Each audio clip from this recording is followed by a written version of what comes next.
നമസ്കാരം. ഷെക്കൈന ബിഗ് ഡിബേറ്റിലേക്ക് സ്വാഗതം. യു കെയിലെ ഗ്രൂമിംഗ് ഗ്യാങ്സ് അക്ഷരാർത്ഥത്തിൽ ഒരു പൈശാചിക സംഘം എന്ന് തന്നെ നമുക്ക് വിശേഷിപ്പിക്കാൻ സാധിക്കും. ആ സംഘത്തിൽപ്പെട്ട കൊടും ക്രൂരരായ, ഒരുപക്ഷെ ക്രൂരതയുള്ള വന്യമൃഗങ്ങളെ പോലും നാണിപ്പിക്കുന്ന രീതിയിലുള്ള ചെയ്തികളാണ് ആ സംഘത്തിൽപ്പെട്ടവർ ചെയ്തു കൂട്ടിയത്. അവരുടെ കിരാതമായ പ്രവർത്തികൾ മൂലം യു കെയിലെ തെരുവുകളിൽ, യു കെയിലെ നഗരങ്ങളിൽ നിഷ്കളങ്കരായിട്ടുള്ള വെള്ളക്കാരികളായ പെൺകുട്ടികളുടെ കണ്ണുനീരാണ് വീണത്. പ്രണയ കെണിയൊരുക്കി, ലഹരി കെണിയൊരുക്കി നിരവധി പെൺകുട്ടികളുടെ ജീവിതങ്ങളാണ് ഇവർ നശിപ്പിച്ചത്. ഇവരുടെ ഒരു മോഡസ് ഓഫ് ഒപ്പറാൻഡി നാം നോക്കുമ്പോൾ, ഈ പ്രണയ കെണി ഒരുക്കുന്നതിൽ യു കെയിൽ ഇവർ അവലംബിച്ച അതേ മാർഗം തന്നെയാണ് ലോകത്തിന്റെ വിവിധ ഭാഗങ്ങളിലും ഇവർ പ്രാവർത്തികമാക്കിക്കൊണ്ടിരിക്കുന്നത്. ഒരുപക്ഷെ പല പേരുകളിൽ ഇവർ അറിയപ്പെടുന്നു.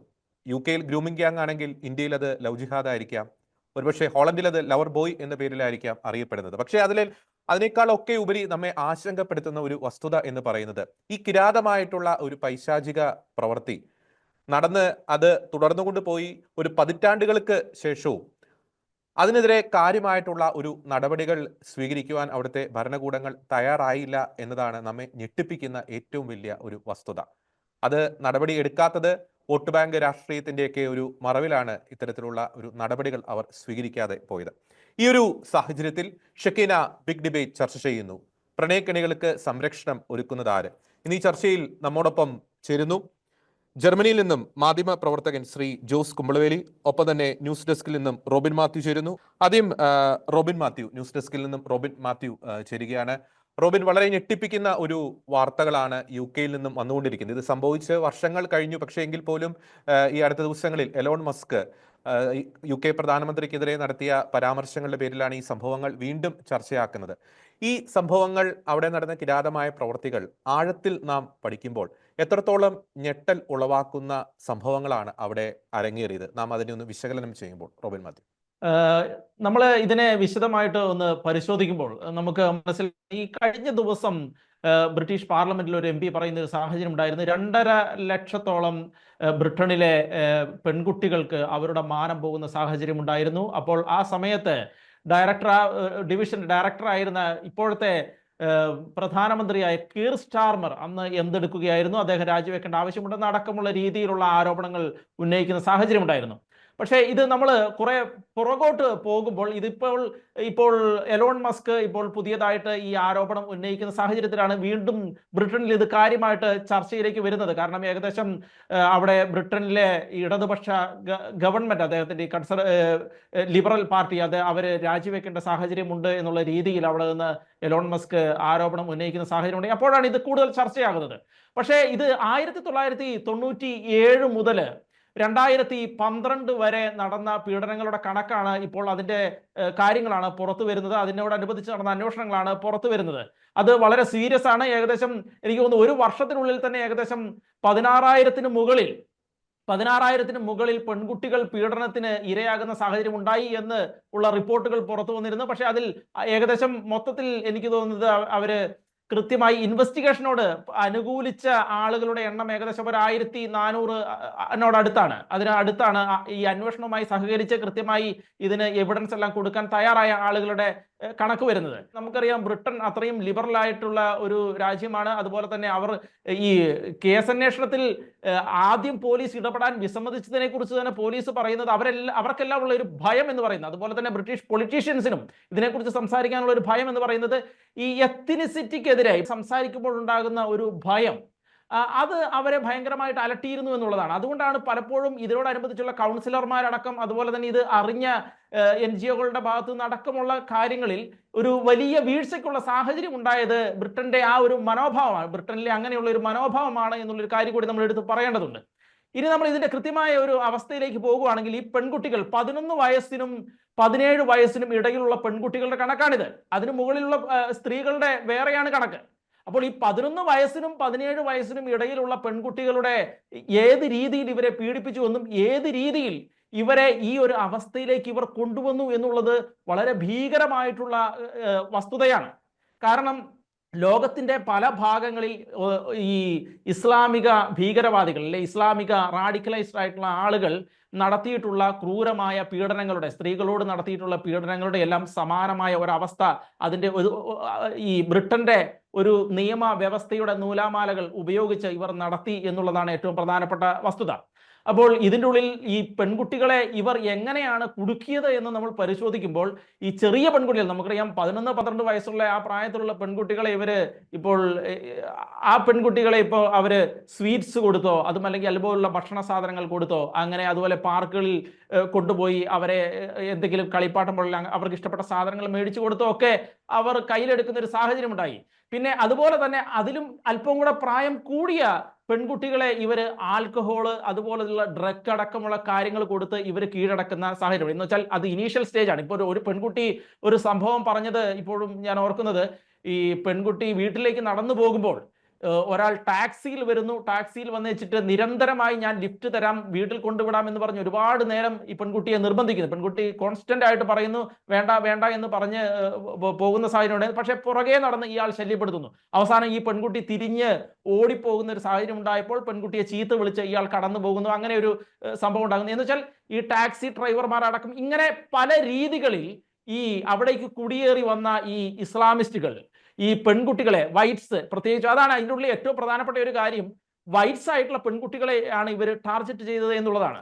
അപ്പോൾ അങ്ങനെ ടാർഗറ്റ് ചെയ്ത ഈ പെൺകുട്ടികളെ ഇവര് കീഴ്പ്പെടുത്തുന്നു, പല പെൺകുട്ടികളെയും കീഴ്പ്പെടുത്തുന്നു. ഇതൊരു സംഭവമാണ്, ഒരു പെൺകുട്ടി റെസിസ്റ്റ് ചെയ്തല്ലേ. പക്ഷേ ഒരുപാട് പെൺകുട്ടികളെ ഇവർ കീഴ്പ്പെടുത്തുന്നു. അതിനുശേഷം നടന്ന കാര്യങ്ങൾ വളരെ ഭീകരമാണ്. എന്ന് വെച്ചാൽ ഈ പെൺകുട്ടികളെ നിരന്തരമായി ഇവർ ദുരുപയോഗം ചെയ്യുന്നു. പല ടൗണുകളിലേക്ക് ഇവർ കൊണ്ടുപോകുന്ന സാഹചര്യം ഉണ്ടായിരുന്നു. ഒരുപാട് ആളുകൾക്ക് മുന്നിൽ ഈ പെൺകുട്ടികളെ ഷെയർ ചെയ്യുന്ന സാഹചര്യം ഉണ്ടാകുന്നു. ഇങ്ങനെയാണ് ഇത് പോകുന്നത്. ഇവരെ ക്രൂരമായി പീഡിപ്പിക്കുന്ന സാഹചര്യമുണ്ട്. എന്ന് വെച്ചാൽ അതിൻ്റെ ചില കാര്യങ്ങൾ പറയുന്നത്, ചില പെൺകുട്ടികളെ ഇവർ ഭീഷണിപ്പെടുത്തിയത് ദേഹത്ത് പെട്രോൾ ഒഴിച്ച് കത്തിക്കുമെന്ന് പറഞ്ഞ് ഭീഷണിപ്പെടുത്തി, തോക്ക് ചൂണ്ടി ഭീഷണിപ്പെടുത്തി, അതുപോലെ തന്നെ ക്രൂരമായ ഒരുപാട് ആളുകൾ ചേർന്ന് ഇവരുടെ പ്രായത്തിലുള്ള പെൺകുട്ടികളെ പീഡിപ്പിക്കുന്നതിന്റെ നേർചിത്രങ്ങൾ ഇവരെ കാണിച്ച്, നേർചിത്രങ്ങൾ എന്ന് പറഞ്ഞാൽ അവരതിന് വിറ്റ്നസ് ആണ്, ഐ വിറ്റ്നസ് ആണ് ഈ പെൺകുട്ടികൾ. അങ്ങനെ ഇവരെ കാണിച്ച് ഇവരെ ഭീഷണിപ്പെടുത്തി നിങ്ങളോടും ഇത് തന്നെയാണ് ചെയ്യുന്നത് എന്ന് അടക്കമുള്ള കാര്യങ്ങൾ പറഞ്ഞ് ഇവരെ ഭീഷണിപ്പെടുത്തുന്ന സാഹചര്യം ഉണ്ടായിരുന്നു. ഇങ്ങനെ ഇവരെ ഇതിൻ്റെ ഉള്ളിലേക്ക് വലിച്ചെടുക്കുന്നു. പിന്നെ നമുക്കറിയാം ഡ്രഗ്സും ആൽക്കഹോളും കൊടുത്ത് ഇവരെ അടിമപ്പെടുത്തി കഴിയുമ്പോൾ ഈ പെൺകുട്ടികൾ സ്വാഭാവികമായിട്ടും പിന്നീട് കുറച്ച് കഴിയുമ്പോഴത്തേനും ഇവര് റെസിസ്റ്റ് ചെയ്യാൻ കഴിയാത്തവരായി മാറുന്നു എന്നുള്ളതാണ്. ഇനി നമ്മൾ ഇങ്ങനെ ഇവരെ പീഡിപ്പിച്ചു എന്ന് നമ്മൾ പറഞ്ഞു. ഇനി എങ്ങനെ അവിടുത്തെ ലോ എൻഫോഴ്സ്മെന്റ് കൈകാര്യം ചെയ്തു എന്നുള്ളതാണ് മറ്റൊരു വസ്തുത. അതിൻ്റെ ഉള്ളിൽ ഏറ്റവും ആദ്യം ഇവർ ഈ പെൺകുട്ടികൾ പരാതി കൊടുക്കാൻ തയ്യാറായ പെൺകുട്ടികൾ, അവർ ക്രെഡിബിലിറ്റി ഇല്ല, ഒരു ക്രെഡിബിൾ വിറ്റ്നസ് അല്ല, അവർ പറയുന്ന കാര്യങ്ങളിൽ ഒരു വിശ്വാസ്യത പോരാ എന്ന് പറഞ്ഞ് അവരെ ഒഴിവാക്കുന്ന സാഹചര്യം ഉണ്ടായിരുന്നു.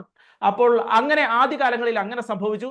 അതിനുശേഷം പിന്നീട് ഒരു പെൺകുട്ടി അണ്ടർവെയർ, കുറെ ആളുകൾ തന്നെ പീഡിപ്പിച്ചപ്പോൾ അതിന്റെ അണ്ടർവെയർ സാക്ഷ്യത്തിനായിട്ട് കൊണ്ടേ കൊടുക്കുന്ന സാഹചര്യം ഉണ്ടായിരുന്നു. അപ്പോൾ DNA എടുത്ത് അതിൻ്റെ ഉള്ളിൽ നിന്നും 2 പേരെ അറസ്റ്റ് ചെയ്യുന്ന സാഹചര്യം ഉണ്ടായിരുന്നു. അപ്പോൾ കോടതിയിലെത്തിയപ്പോൾ ഈ പെൺകുട്ടിയുടെ മൊഴിയിൽ ക്രെഡിബിലിറ്റി ഇല്ല എന്ന് പറഞ്ഞ് ഇതിനെ ഒഴിവാക്കുന്ന സാഹചര്യം ഉണ്ടായിരുന്നു. അപ്പോൾ ഈ വിചാരണ നടക്കുന്ന ഈ 11 മാസത്തിനുള്ളിൽ ഈ പെൺകുട്ടിയെ വീണ്ടും 27 ആളുകൾ തുടർച്ചയായി പീഡിപ്പിക്കുന്ന സാഹചര്യം ഉണ്ടാകുന്നു. ഇങ്ങനെയാണ് എന്ന് വെച്ചാൽ ലോ എൻഫോഴ്സ്മെന്റ് പലപ്പോഴും ആദ്യ കാലഘട്ടങ്ങളിൽ ഇതിനെതിരെ ക്രിയാത്മകമായി പ്രതികരിച്ചില്ല എന്നുള്ളത് അത് കൃത്യമായിട്ട് ഇപ്പോൾ പുതിയതായിട്ട് പുറത്തു വരുന്ന റിപ്പോർട്ടുകളിലെല്ലാം ഈ ലോ എൻഫോഴ്സ്മെന്റിന്റെ ധാരാളമായി കുറ്റപ്പെടുത്തിക്കൊണ്ടുള്ള റിപ്പോർട്ടുകളാണ് ബ്രിട്ടനിൽ നിന്ന് പുറത്തു വരുന്നത്. ഇതിനോടനുബന്ധിച്ചുള്ള വ്യക്തമാണ്. ഞാൻ തിരിച്ചു വരാം. ശ്രീ ജോസ് കുമ്പളവേലിൽ, വളരെ ഞെട്ടിക്കുന്ന കാര്യങ്ങളാണ് അവിടെ UK-യിൽ അരങ്ങേറിയത്. അതും 1-2 ദിവസമല്ല, പതിറ്റാണ്ടുകളായി 30 വയസ്സ് വരെ പ്രായമുള്ള കുട്ടികൾ ഇത്തരത്തിലുള്ള ലൈംഗിക ചൂഷണങ്ങൾക്ക് ഇരയായെന്ന വാർത്തകൾ നമുക്ക് അവിടെ നിന്നും ലഭിക്കുന്നുണ്ട്. അത് തുടർച്ചയായിട്ടുള്ള റേപ്പ്, അത് ഒരു റേപ്പിൽ തന്നെ 3-4 പേർ ചേർന്ന് ഈ പിഞ്ചു കുഞ്ഞുങ്ങളെയൊക്കെ റേപ്പ് ചെയ്യുന്നു. അതും 30, 38, 40 വയസ്സുള്ള മുതിർന്ന പുരുഷന്മാർ, അവരെ ലഹരിക്ക് അടിമയാക്കുന്നു, പിന്നെ പ്രോസ്റ്റിറ്റ്യൂഷനിലേക്ക് തള്ളിവിടുന്നു. അപ്പോൾ ഈ UK-യിൽ നടക്കുന്ന ഈ സംഭവങ്ങൾ നമുക്കറിയാം, അതിന് ഉത്തരവാദികൾ എന്ന് പറയുന്നത് ഈ പാകിസ്ഥാൻ ഒറിജിൻ അല്ലെങ്കിൽ പാകിസ്ഥാൻ വംശജരായിട്ടുള്ള യുവാക്കളാണ്, പ്രത്യേകിച്ച് ഇസ്ലാമിക ഭൂരിപക്ഷ രാജ്യങ്ങളിൽ നിന്ന് വന്നിരിക്കുന്ന യുവാക്കളാണ്. അപ്പോൾ ഈ UK-യിൽ നടന്നിരിക്കുന്ന ഈ ഗ്രൂമിംഗ് ഗ്യാങ്, അത് UK-യിൽ മാത്രം നടക്കുന്ന ഒരു സംഭവമായി നമുക്ക് അതിനെ തള്ളിക്കളയാൻ സാധിക്കുമോ? പ്രത്യേകിച്ച് സമകാലിക യൂറോപ്പിന്റെയൊക്കെ ഒരു പശ്ചാത്തലത്തിൽ, അഭയാർത്ഥികൾ സൃഷ്ടിക്കുന്ന ഒരു പ്രതിസന്ധികളുടെയൊക്കെ ഒരു പശ്ചാത്തലത്തിൽ, പ്രത്യേകിച്ച് അങ്ങ് ജർമ്മനിയിൽ നിന്നാണ് സംസാരിക്കുന്നത്, ആ ഒരു വിഷയത്തിലുള്ള അങ്ങയുടെ ഒരു നിരീക്ഷണം പ്രതീക്ഷിക്കാം. Thank you. എല്ലാവർക്കും നമസ്കാരം. നമ്മുടെ ഡെസ്കിൽ നിന്ന് പറഞ്ഞ കാര്യവും അതുപോലെ ഇതിന്റെ മോഡറേറ്റർ ജോർജ് പറഞ്ഞ കാര്യവും അക്ഷരാർത്ഥത്തിൽ ശരിയാണ്. യു കെയിലെ പാർലമെന്റ് അംഗം, അദ്ദേഹം ഒരു തീവ്ര വലതുപക്ഷക്കാരനാണ്. അദ്ദേഹത്തിന്റെ പേര് ലോർഡ് പിയേഴ്സൺ. അതായത് അദ്ദേഹം പറഞ്ഞത് ഇസ്ലാമോഫോബിയ ഇപ്പോൾ യു കെയെ അടക്കി വാഴുന്നു എന്നാണ്. ഈ അടക്കി വാഴുന്നു എന്ന് പറയുമ്പോൾ അതിനകത്ത് അവിടെ എത്തിയിരിക്കുന്ന പതിറ്റാണ്ടുകളായി 20 വർഷത്തിലേറെയായി ലിബറലിസം എടുത്തുകൊണ്ട് ഓരോ രാജ്യത്തേക്ക് കടന്നു കയറുന്ന വിദേശികളായിട്ടുള്ള മുസ്ലിംസ് മുഴുവനായിട്ട് വിശ്വസിച്ച് ജീവിതം അതിലേക്ക് പകർത്തുന്ന ആളുകളാണ് ഇതിന്റെ എല്ലാം പിന്നിലെന്ന് 100% വ്യക്തമായിട്ട് തന്നെയാണ് അദ്ദേഹം പറഞ്ഞത്. അദ്ദേഹത്തിന്റെ പേര് മാൽക്കം പിയേഴ്സൺ എന്നാണ്, ലോർഡ് മാൽക്കം പിയേഴ്സൺ. അദ്ദേഹം ഹൗസ് ഓഫ് ലോർഡ്സിൽ സംസാരിച്ചത് കൃത്യമായ കണക്കുകളുടെ അടിസ്ഥാനത്തിലാണ്. ഈ കണക്കുകൾ അദ്ദേഹം വ്യക്തമാക്കിയപ്പോൾ അവിടെ പാർലമെന്റ് ഹാളിൽ പിൻ ഡ്രോപ്പ് സൈലൻസ് ആയിരുന്നു. കാരണം ഇതുവരെ കേട്ടുകേഴ്വിയില്ലാത്ത, അതായത് ലോകത്തിന്റെ നെറുകയിൽ എത്തി നിൽക്കുന്ന ഒരു രാജ്യം, അതുപോലെ കോളനികളായും മറ്റ് രാജ്യക്കാരെ എല്ലാം അടക്കി വാണിരുന്ന ഒരു രാജ്യം, അതായത് ഒരു ചക്രവർത്തി, ഒരു രാജ്ഞി അല്ലെങ്കിൽ അതുപോലത്തെ ആൾക്കാർ ഭരിച്ചിരുന്ന, ലോകം മുഴുവൻ കാൽക്കൽ കൊണ്ടുവന്നിരുന്ന ഒരു രാജ്യത്തെ പാർലമെന്റ് അംഗം അദ്ദേഹം ഒറ്റയ്ക്കാണ് ഇത് തന്നെ ഇതിന്റെ മുന്നിൽ ഇറങ്ങിത്തിരിച്ചതും. അതുകൊണ്ട് തന്നെയാണ് അതിനകത്ത് ഒരു കൃത്യത ഉള്ളത്. അതേസമയം ഒരു ഗ്രൂപ്പ് ആയിരുന്നെങ്കിൽ, ഇപ്പം ഇതിന്റെ കണക്കുകളെ മൊത്തത്തിൽ പറയുമ്പോൾ ഈ 9 വയസ്സല്ല 11 വയസ്സിനും 14 വയസ്സിനും ഇടയിലുള്ള പിള്ളേരെ അല്ലെങ്കിൽ പെൺകുട്ടികളെ, പ്രത്യേകിച്ചും വെള്ളക്കാരായിട്ടുള്ള പെൺകുട്ടികളെ അവരുടെ ഓരോ വീഴ്ചകൾ അല്ലെങ്കിൽ അവരുടെ താല്പര്യം അനുസരിച്ച് അവരെ പ്രേമിക്കുക. ഇപ്പൊ നമ്മുടെ നാട്ടിൽ പറയുന്ന, പച്ച മലയാളത്തിൽ പറയുന്ന ലവ് ജിഹാദ് എന്ന് തന്നെയാണ് ഇതിനെ നമ്മൾ വിശേഷിപ്പിക്കേണ്ടത്. ഗ്രൂമിംഗ് ലവ് എന്ന് പറയുന്നതിൽ ഉപരി ലവ് ജിഹാദ് എന്നുള്ള ആ ഒരു വിഷയം, അല്ലെ ആ ഒരു പദമാണ് ഇതിന് ഏറ്റവും ചേരുന്നത്. അതുകൊണ്ട് തന്നെ ഞാൻ ഊന്നി പറയുന്നു, ഈ പറയുന്ന 5 മുതൽ ഞാൻ കണക്കൊന്ന് നോക്കിക്കോട്ടെ. അതായത് യു കെയിലെ മുസ്ലിംസിന്റെ കണക്കെന്ന് പറയുമ്പോൾ 2021 സെൻസസ് അനുസരിച്ച് 6.7 മില്യൺ മുസ്ലിംസ് അവിടെയുണ്ട്. അതായത് അവിടുത്തെ മൊത്തം ജനതയുടെ 4.7% തൊട്ട് 6% വരെ. അപ്പൊ ഇതിൽ ഉൾക്കൊള്ളുന്നതോ അവരുടെ മനസ്സിൽ കൊണ്ടുവന്നത് മറ്റുള്ളവരുടെ മേൽ ഇടിച്ചേൽപ്പിച്ച്, അല്ലെ അടിച്ചേൽപ്പിച്ച്, അല്ലെങ്കിൽ അതിന് വഴങ്ങണം എന്ന് പറഞ്ഞ് കുട്ടികളെ, പെൺകുട്ടികളെ പ്രത്യേകിച്ച് അവരുടെ വരുതിക്ക് കൊണ്ടുവന്നിട്ട് അവർ മിസ്യൂസ് ചെയ്യുക. നമ്മുടെ നാട്ടിൽ പച്ച മലയാളത്തിൽ പറയുമ്പോൾ ബലാത്സംഗം ചെയ്യുക. അത് ഒരാളല്ല, കൂട്ടത്തോടെ. അപ്പൊ ഈ കൂട്ട ബലാത്സംഗത്തിന് ഒരു വലിയ പ്രത്യേകതയുണ്ട്. അതായത് നീ അല്ലെങ്കിൽ ഞാൻ അല്ലെങ്കിൽ മറ്റവൻ എന്നുള്ള ഒരു പെരുമാറ്റ ചട്ടം ഇവന്മാരുടെ ഇടയിൽ ഉണ്ടാക്കി വെച്ചിട്ടുണ്ട്. അത് യു കെയിലെ കാര്യം മാത്രമല്ല, ജർമ്മനിയിലെ കാര്യങ്ങളും ഇതേപടി ഒന്ന് ഞാൻ പറഞ്ഞു കഴിഞ്ഞാൽ, ഇവിടുത്തെ പത്രമാധ്യമങ്ങളിൽ, ഇവിടുത്തെ കോടതികളിൽ, അല്ലെങ്കിൽ ഇവിടുത്തെ ചാനലുകളിൽ ഇത്തരം കാര്യങ്ങളെ പറ്റി പറയുമ്പോൾ അതിനൊരു ലിമിറ്റേഷൻ ഉണ്ട്. എങ്കിൽ പോലും നമ്മൾക്കറിയാവുന്ന ചാനലുകളും നമ്മൾക്കറിയാവുന്ന, അതായത് പബ്ലിക് അല്ലാത്ത ചാനലുകളും പത്രമാധ്യമങ്ങളും ഓൺലൈൻ മാധ്യമങ്ങളും ഒക്കെ നമ്മൾ പരതി നോക്കുമ്പോൾ അതിനകത്തുനിന്ന് കൂടുതൽ വിശദീകരണങ്ങൾ നമുക്ക് കിട്ടുന്നുണ്ട്.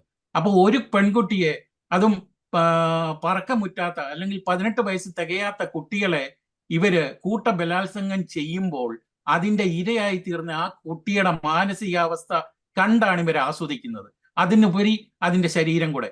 അതാണിപ്പോൾ മൊത്തത്തിൽ യൂറോപ്പിൽ കണ്ടുവരുന്നത്. അതൊരു ട്രെൻഡായിട്ട് മാറിയിരിക്കുകയാണ്. അപ്പൊ ഈ ട്രെൻഡിന്റെ അടിസ്ഥാനത്തിൽ ഇതിനൊരു ഫുൾ സ്റ്റോപ്പ് ഇടണം, അല്ലെങ്കിൽ ഇതിനൊരു പുതിയ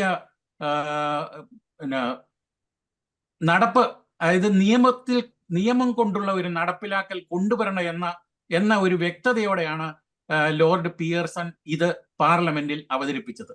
അത് അദ്ദേഹത്തിന്റെ പ്രഭാഷണം യൂട്യൂബിൽ വളരെ പ്രസക്തമായിട്ട് തന്നെ വൈറലായിട്ടുള്ള ഒരു കാര്യമാണ്. അതുകൊണ്ട് തന്നെ ഇതിന് ലോകത്തിൽ കൂടുതൽ സ്വീകാര്യത വന്നിട്ടുണ്ട്. കേരളത്തിലായാലും ഇന്ത്യയിലായാലും അല്ലെ യൂറോപ്പിലെ മറ്റ് രാജ്യങ്ങളിലായാലും, ഇപ്പം ജർമ്മനി മാത്രമല്ല, ജർമ്മനിയോട് ചേർന്ന് കിടക്കുന്ന സ്പെയിൻ ആണെങ്കിൽ, അല്ലെങ്കിൽ സ്വിറ്റ്സർലൻഡ് ആണെങ്കിൽ, ഓസ്ട്രിയ ആണെങ്കിൽ, ഇവിടെയെല്ലാം നിയമങ്ങൾ ഉണ്ടെങ്കിൽ പോലും ഇവരുടെ അടുത്ത് പേടിച്ചു നിൽക്കുന്ന ഒരു നീതിപീഠവും ഒരു ഭരണകൂടവും അതോടൊപ്പം ജനപ്രതിനിധികളും ഉള്ള ഒരവസ്ഥയിലേക്ക് ഇവർ തന്നെ അവരുടെ സാമ്രാജ്യം കെട്ടിപ്പടുത്തിരിക്കുകയാണ്. ഇതിന്റെ കാരണം എന്ന് ചോദിച്ചു കഴിഞ്ഞാൽ ജോർജ് പറഞ്ഞതുപോലെ വോട്ട് ബാങ്ക് ആണ്. പക്ഷെ ഈ വോട്ട് ബാങ്കിന് ഇപ്പോൾ വിള്ളൽ വീണിരിക്കുകയാണ്.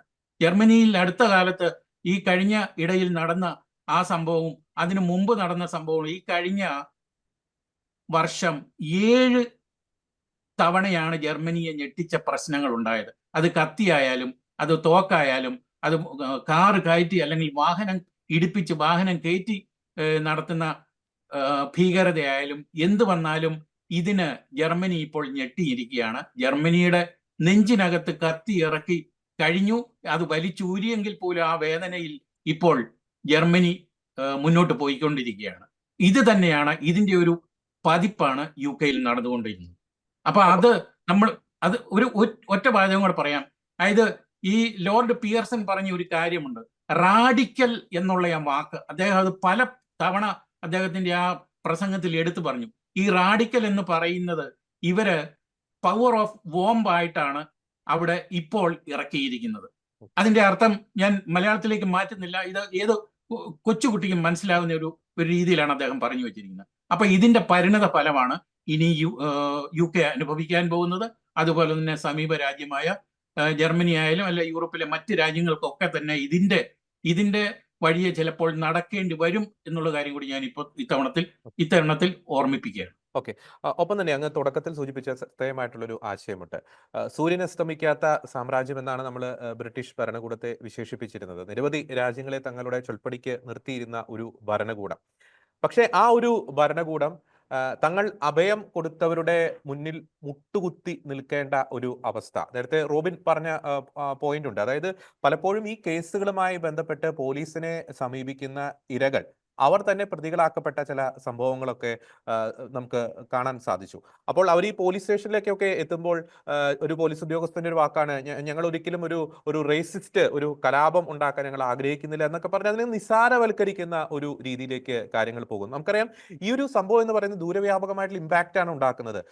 1.5 ലക്ഷവും 2.5 ലക്ഷവും വരുന്ന ജനസംഖ്യയുള്ള ഒരു പ്രദേശത്താണ് 1000 അല്ലെങ്കിൽ 1500 പെൺകുട്ടികളെ അവർ നശിപ്പിക്കുന്നത്. അപ്പോൾ അത്തരത്തിലുള്ളൊരു നശീകരണ പ്രവൃത്തി നടത്തി കഴിഞ്ഞാൽ ആ പ്രദേശത്തെ തന്നെ അല്ല ആ പ്രദേശത്തിന്റെ ഡെമോഗ്രഫിയെ തന്നെ നെഗറ്റീവായി ഇമ്പാക്ട് ചെയ്യുന്ന ഒരു ക്രൂരമായിട്ടുള്ള ലക്ഷ്യം ഇവർ ഇതിന് പിന്നിൽ ഉദ്ദേശിക്കുന്നുണ്ട്. അപ്പോൾ എന്തുകൊണ്ടാണ് ഇത്രയും സൂര്യൻ അസ്തമിക്കാത്ത സാമ്രാജ്യം എന്ന് അഹങ്കരിച്ചിരുന്ന ബ്രിട്ടീഷ് ഭരണകൂടം ഈ തങ്ങൾ അഭയം കൊടുത്തവരുടെ മുൻപിൽ ഇങ്ങനെ ഓച്ചാനിച്ച് നിൽക്കേണ്ട അല്ലെങ്കിൽ അവരെ പേടിച്ച് നിൽക്കേണ്ട ഒരു ഗതികേടിലേക്ക് പോയത്? ശ്രീ ജോസ് കുമ്പളവേൽ. ഒരു തരത്തിൽ പറഞ്ഞാൽ പേടിയാണ്. പക്ഷേ അതിനകത്ത് വോട്ട് ബാങ്ക് ഉണ്ട്, അതുപോലെ തന്നെ ലിബറലൈസേഷൻ ഉണ്ട്. ഇത് മനസാക്ഷി മരവിപ്പിക്കുന്ന പ്രവൃത്തി ചെയ്യുമ്പോൾ അതിന്റെ നേരെ കണ്ണടച്ച് നിൽക്കുന്ന ഒരു ഭരണകൂടം. അവർക്ക് ഇപ്പം ലണ്ടൻ എടുത്താലും അല്ലെ മാഞ്ചസ്റ്റർ എടുത്താലും അല്ലെങ്കിൽ ലീഡ്സ് എടുത്താലും ബർമിംഗ്ഹാം എടുത്താലും ഇവിടെയൊക്കെ തന്നെ മുസ്ലിം ഭൂരിപക്ഷമാണുള്ളത്. ഇവരുടെയൊക്കെ വോട്ട് കിട്ടിയെങ്കിൽ മാത്രമേ അവിടെ ഒരു മേയറോ അല്ലെങ്കിൽ നഗരത്തെ ഭരിക്കാനുള്ള ഒരു പ്രതിനിധിയോ ഉണ്ടാവുകയുള്ളൂ. ഇതൊക്കെയാണ് എല്ലാവരുടെയും കണ്ണടപ്പിക്കുന്ന ഒരു വലിയ കാര്യം. അതിനെതിരെ ആരെങ്കിലും ശബ്ദമുയർത്തിയാൽ അത് റേസിസമായിട്ട് അവർ തന്നെ ഇതിന്റെ കൂട്ടത്തിൽ നിൽക്കുന്നവർ തന്നെ റേസിസമായിട്ട് കൊണ്ടുവന്ന് അതിനെ ഒതുക്കുകയാണ് പതിവ്. അതാണ് ഏറ്റവും വലിയ തെറ്റും അതാണ് ഏറ്റവും വലിയ കുറ്റം എന്ന് ഞാൻ പറയുന്നു. കാരണം ലീഡ്സ് എന്ന് പറയുന്ന ആ ഒരു സിറ്റി ഞാൻ അവിടെ പോയിട്ടുണ്ട്. അവിടെയും അതുപോലെ തന്നെ ബർമിംഗ്ഹാം, ഇവിടെയൊക്കെ ഏറ്റവും മൃഗീയ ഭൂരിപക്ഷമാണ് മുസ്ലിംസിനുള്ളത്. ഇവരുടെ പ്രകടനമൊക്കെ നമുക്ക് ബൈറ്റായിട്ട് നമുക്ക് കിട്ടുന്നുണ്ട്. ഇതെല്ലാം നമ്മൾ പരിശോധിക്കുമ്പോൾ ഈ കഴിഞ്ഞ എനിക്ക് തോന്നുന്നു ഓഗസ്റ്റ് സെപ്റ്റംബർ മാസത്തിലാണ് അവിടെ നിരന്തരം എല്ലാ ദിവസവും പ്രകടനങ്ങൾ ഉണ്ടായിരുന്നു സായിപ്പന്മാർക്കെതിരെ. എന്നിട്ട് പറഞ്ഞ ഒരു മുദ്രാവാക്യം അല്ലെ പ്ലാക്കാർഡിൽ എഴുതിയത്, പ്ലാക്കാർഡ് എന്ന് പറഞ്ഞാൽ നമ്മുടെ പൊക്കിപ്പിടിച്ച പേപ്പറും അല്ലെങ്കിൽ വലിയ കാർഡ്ബോർഡും ഒക്കെ കൊണ്ടുവരുന്ന ആ ഒരു സംഗതിയിൽ അവിടെ എഴുതി വെച്ചിരുന്ന എന്താണെന്നറിയാമോ? ശരീഅത്ത് ഞങ്ങൾ നടപ്പാക്കും, ഇതിന് താല്പര്യമില്ലാത്ത സായിപ്പന്മാർ പുറത്തു പോകണമെന്ന്. ഞാനത് കണ്ടിട്ട് ചിരിച്ചുപോയി. കാരണം എന്താണ്, സായിപ്പിന്റെ നാട്ടിൽ വന്ന് അവന്റെ ഭിക്ഷയായിട്ട് കിട്ടുന്ന അവന്റെ വീടും അവന്റെ രാജ്യവും ഉപയോഗിച്ച് അവന്റെ ജീവിതം മുന്നോട്ട് കൊണ്ടുപോകുമ്പോൾ അവർക്കെതിരെ പറയുകയാണ്, നിനക്ക് സൗകര്യം ഉണ്ട് നിന്റെ നാട്ടിൽ ജീവിച്ചാൽ അല്ലെ നീ പൊക്കോളാൻ. അവൻ ഏതെങ്കിലും നാട്ടിലേക്ക് പൊക്കോളാൻ സായിപ്പിനോട് പറയും. അത് എന്ത് അടിസ്ഥാനത്തിലാണ്, എന്ത് സംസ്കാരമാണ്? അപ്പൊ ഇതിന്റെ സംസ്കാരം, അവന്റെ സംസ്കാരം വിളിച്ചു പറഞ്ഞത് അവന്റെ അഹങ്കാരത്തിന്റെ കൂടുതൽ കൊണ്ടാണ്.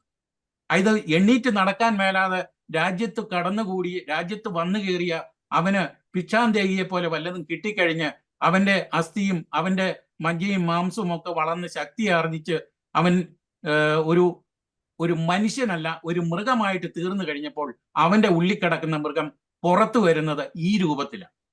അപ്പൊ ഇവരെ അടിച്ചൊതുക്കുക എന്ന് പറയുന്നത് പോലീസിനെ സംബന്ധിച്ച് നടക്കുന്ന ഒരു കാര്യമാണ്. പക്ഷേ പോലീസ് അത് ചെയ്യില്ല. ഞങ്ങൾക്ക് അപ്പോഴും ഒരു സഹിഷ്ണുത ഞങ്ങളുടെ ഉള്ളിലുണ്ട്, ഞങ്ങളുടെ ഭരണത്തിലുണ്ട്, ഞങ്ങളുടെ ആളുകളിലുണ്ട്. ഇതാണ് ഏറ്റവും വലിയ തെറ്റ്.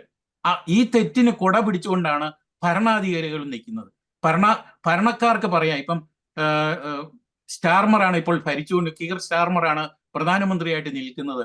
അദ്ദേഹത്തിന് ഏറ്റവും വലിയൊരു അടിയാണ് ഈ ലോർഡ് പിയർസൺ നടത്തിയ പ്രസംഗം.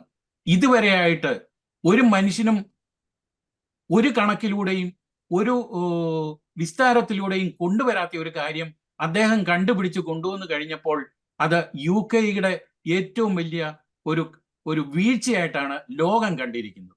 അതുകൊണ്ട് തന്നെ നമുക്ക് അതിനോട് കൂട്ടിച്ചേർത്ത് പറയാൻ പറ്റുന്ന ഒരു കാര്യം, അടുത്ത 2031 ഈ ലോർഡ് പിയർസൺ പറഞ്ഞ ഒരു കാര്യമാണ്, 31 ഇവിടെ നമ്മൾക്ക് ജീവിക്കാൻ മേലാത്ത ഒരു അവസ്ഥയിലേക്ക് നമ്മളും പോകും, നമ്മൾ ചിലപ്പോൾ മുസ്ലിമായിട്ട് മാറേണ്ടി വരുമെന്ന് പറഞ്ഞ ഒരു സംഭവം ഉണ്ട്. അതായത് ശരിയ allows Muslim men to have 4 wives at a time, most of whom are having at least 2 children. അപ്പൊ ഈ ഒരു തരത്തിൽ അദ്ദേഹം മുസ്ലിം പോപ്പുലേഷന്റെ ആ ഒരു വളർച്ച പറയുമ്പോൾ നാഷണൽ ആവറേജ് 10 മടങ്ങ് വലുതായിട്ടുണ്ടെന്നുള്ള ഒരു കണക്കാണ് അദ്ദേഹം ബോധിപ്പിച്ചത്. അത് വളരെ വ്യക്തമാണ് ശ്രീ ജോസ് കുമ്പളവേലിൽ. ഞാൻ ഡെസ്കിലേക്ക് ഒരിക്കൽ കൂടി പോവുകയാണ്. റോബിൻ, നമ്മൾ പല വാർത്തകൾ, പ്രത്യേകിച്ച് ഈ പ്രണയക്കണിയുമായി ബന്ധപ്പെട്ട് കേരളത്തിന്റെ സാഹചര്യത്തിൽ പല വാർത്തകളും എടുത്ത് പരിശോധിച്ച് നോക്കുമ്പോൾ, ഒപ്പം തന്നെ ഈ UK-യിലെ ഗ്രൂമിംഗ് ഗ്യാങ്, ആ വാർത്തകളും അതുമായി ഒന്ന് കമ്പയർ ചെയ്ത് നോക്കുമ്പോൾ പല സമാനതകളും നമുക്കതിൽ കാണുവാൻ സാധിക്കും. ഇവർ ചെയ്യുന്ന ഒരു ഓപ്പറേഷൻ, ഇവർ എങ്ങനെ പെൺകുട്ടികളെ കൊടുക്കുന്നു. നേരത്തെ ശ്രീ ജോസ് കുമ്പളവേൽ പറഞ്ഞു അവർ എത്രത്തോളം ഹീനമായിട്ടാണ് ആ കാര്യങ്ങൾ ചെയ്യുന്നത്. ഒപ്പം തന്നെ പെൺകുട്ടികളെ ഇവർ കൊടുക്കുന്ന ഒരു ഓപ്പറേഷൻ ഉണ്ട്. അവരുടെ ഒരു വിശ്വാസം പിടിച്ചു പറ്റുന്നു, അവർക്ക് മൊബൈൽ ടോപ്പപ്പ് ചെയ്യുന്നു, ഫുഡ് ഓഫർ ചെയ്യുന്നു, റോബിൻ പറഞ്ഞതുപോലെ ലിഫ്റ്റ് ഓഫർ ചെയ്യുന്നു, പയ്യെ തങ്ങളുടെ വരുതിയിലേക്ക് കൊണ്ടുവരുന്നു, സ്വന്തം മാതാപിതാക്കളിൽ നിന്നും ഈ പെൺകുട്ടികളെ അകറ്റി നിർത്തുന്നു, പിന്നീട് തങ്ങളുടെ ഇംഗിതത്തിന് വേണ്ടിയിട്ട് ഇവരെ ഉപയോഗിക്കുന്നു, ഇവരുടെ ജീവിതം നശിപ്പിക്കുന്നു. ഇതേ കാര്യം തന്നെയല്ലേ നമ്മൾ കേരളത്തിൽ ലവ് ജിഹാദ് എന്ന് വിശേഷിപ്പിക്കുന്ന ഈ പ്രണയ കെണിയിലും തീവ്ര ഇസ്ലാമിസ്റ്റുകൾ അവലംബിക്കുന്ന ഒരു മാർഗം, റോബിൻ? അല്ല, അതിൻ്റെ ഉള്ളിൽ നമ്മൾ ഏറ്റവും എടുത്തു കാണേണ്ട ഒരു വസ്തുത, ഇതിൻ്റെ ഉള്ളിൽ റിപ്പോർട്ട് ചെയ്തൊരു കാര്യം, ഈ പെൺകുട്ടികളെ ഇവർ വീഴിക്കാൻ വേണ്ടി ഉപയോഗിക്കുന്ന ഒരു സംഭവം എന്ന് പറയുന്നത്, ഇവരുമായിട്ട് ഏകദേശം പ്രായം ഒരേപോലെയുള്ള അല്ലെങ്കിൽ അല്പം കൂടി പ്രായം മുതിർന്ന ഒരു ലവറെ ഇവരെ സമീപിച്ച് അങ്ങനെ ഒരു പ്രണയത്തിൽ വീഴ്ത്തി ഇവരെ കൊണ്ടുപോവുകയും പിന്നീട് അങ്ങ് പല ആളുകൾ ഉപയോഗിക്കുകയും അവർക്ക് ഡ്രഗ് കൊടുക്കുന്ന സാഹചര്യം ഉണ്ടാകുന്നു. അങ്ങനെ അവരെ അങ്ങനെ കൊണ്ടുപോയി പിന്നെ പല ടൗണുകളിലേക്ക് കൊണ്ടുപോയി ഒരുപാട് ആളുകൾ ദുരുപയോഗം ചെയ്യുന്ന ഒരു സാഹചര്യത്തിലേക്ക്, എന്ന് വെച്ചാൽ കൃത്യമായി കേരളത്തിൽ എങ്ങനെ പ്രണയക്കണി വർക്ക് ചെയ്തോ അതേ സംഗതി തന്നെ അവിടെയും വർക്ക് ചെയ്തു എന്നുള്ള ഒരു റിപ്പോർട്ടുണ്ട്.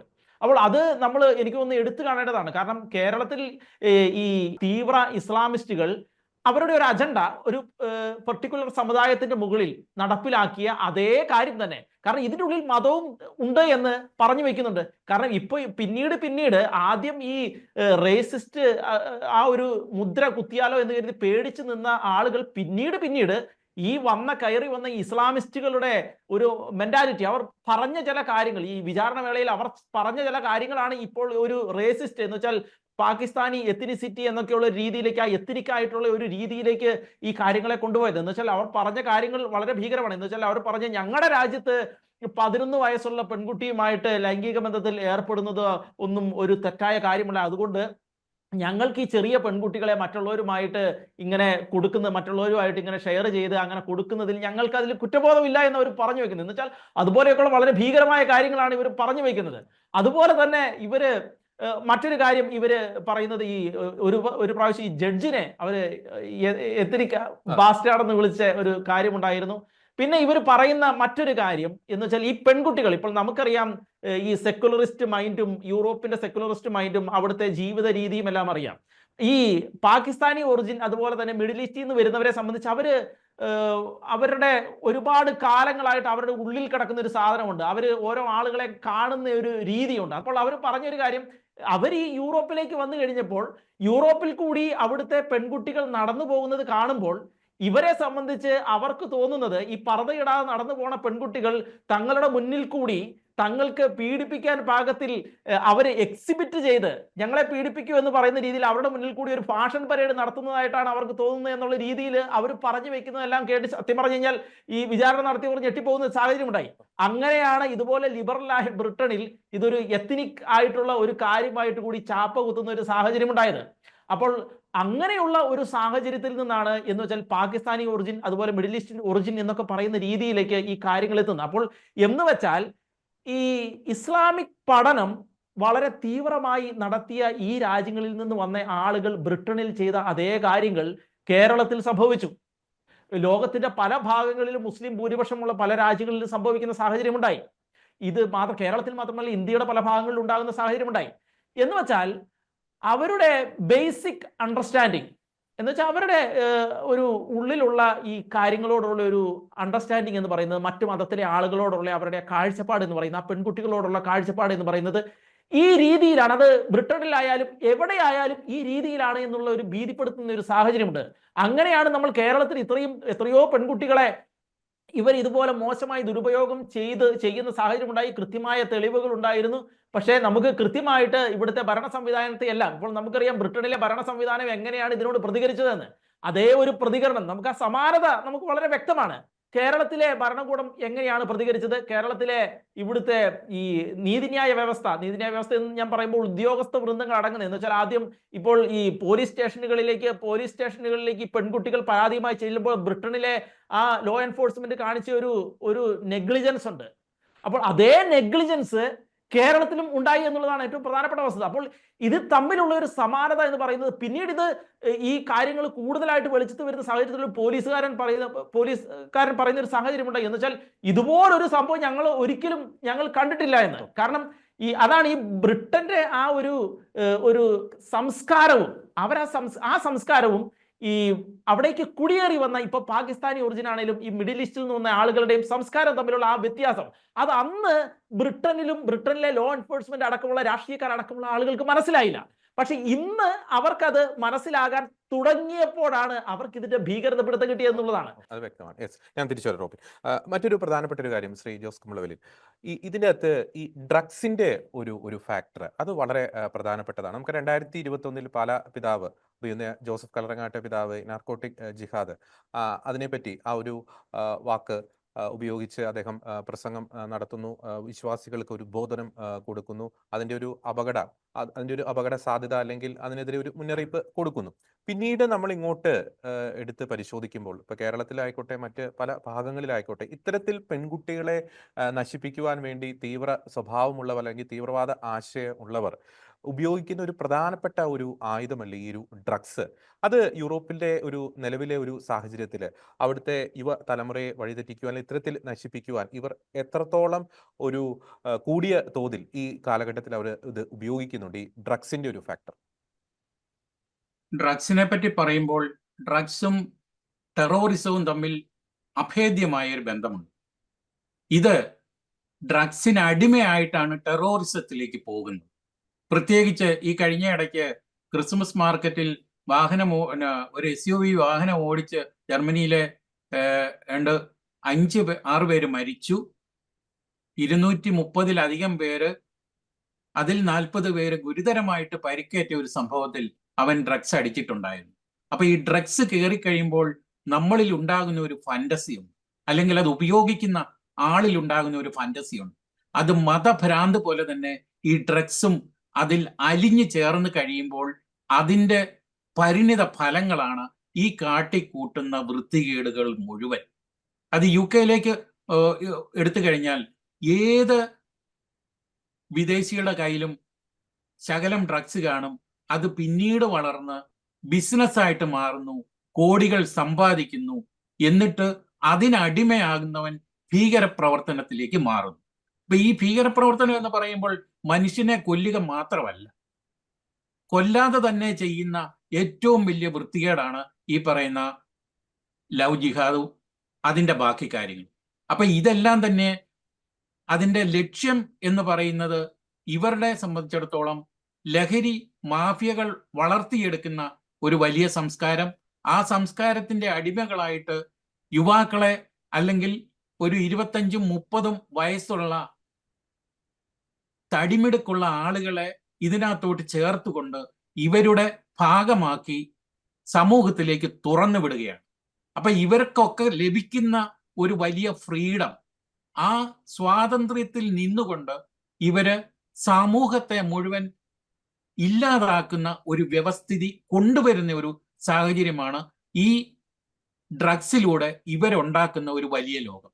ആ ലോകം എന്ന് പറയുമ്പോൾ അതിനകത്ത് വെറും സാധാരണക്കാര്, അത് പെൺകുട്ടികളായാലും ആൺകുട്ടികളായാലും, ഈ ഡ്രഗ്സുമായിട്ട് ബന്ധപ്പെടുത്തി ഒരാൾ അതിൽ കണ്ണിയാണെങ്കിൽ അവന്റെ ജീവിതകാലം മുഴുവൻ ഭയത്തിലും, അതുപോലെ തന്നെ ഭയം എന്ന് പറയുമ്പോൾ മരണഭയമാണ്, മറ്റൊരു ഭയമല്ല.